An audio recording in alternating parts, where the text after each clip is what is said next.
Okay, today we are going to talk about the questions yes, no and not given.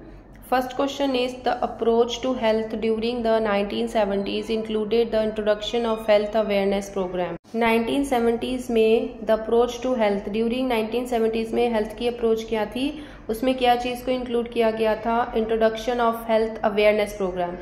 awareness program को include किया गया था जो 1970s की approach थी. ये statement yes है. तो पैराग्राफ डी की स्टार्टिंग में 1970s की बात करें, आंसर आपको 4th और 5th लाइन के बाद मिलेगा. क्रिएटिंग हेल्थ मेन वैसे वहीं पे भी आप देख सकते हो. 1970s was a time of focusing on the prevention of disease and illness by emphasising the importance of the lifestyle and behaviour and individual specific behaviour which were seen to increase risk of. तो यहाँ पे behaviour की बात हो रही है और lifestyle की बात हो रही है. सो यस स्टेटमेंट है. नेक्स्ट क्वेश्चन है the socio ecological view of health recognises that lifestyle habits and the provision of adequate health care are crucial factors. कहते हैं यहाँ पे 2 crucial factors बताए उन्होंने कि सोशो इकोलॉजिकल व्यू के हिसाब से lifestyle habits and provision of adequate health care are critical factors जो कि हेल्थ को गवर्न करते हैं. ये 2 क्रिटिकल फैक्टर्स हैं, बट ये स्टेटमेंट नो है.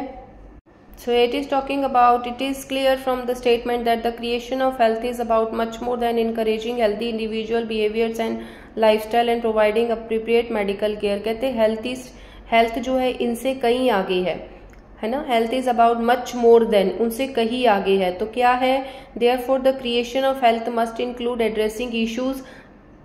ये सारे इश्यूज एड्रेस करना जैसे कि poverty, pollution, urbanisation, natural resource depletion, social alienation and poor working conditions, इन सभी को उन्होंने इंक्लूड किया है. बट क्वेश्चन सिर्फ 2 फैक्टर्स की बात कर रहा है. सो स्टेटमेंट ऑपोजिट है. नेक्स्ट क्वेश्चन है the principles of the Ottawa charter are consider to be out of date in the 1990s. 1990s में जो ओटावा चार्टर के प्रिंसिपल्स थे उन्हें आउट ऑफ डेट करार दिया गया. मतलब अब ये अप टू डेट नहीं है, पुराने हो चुके हैं. बट ये स्टेटमेंट नो है. At the Ottawa Conference in 1986, a charter was developed which outlined new directions for health promotion based on the socio-ecological view of health.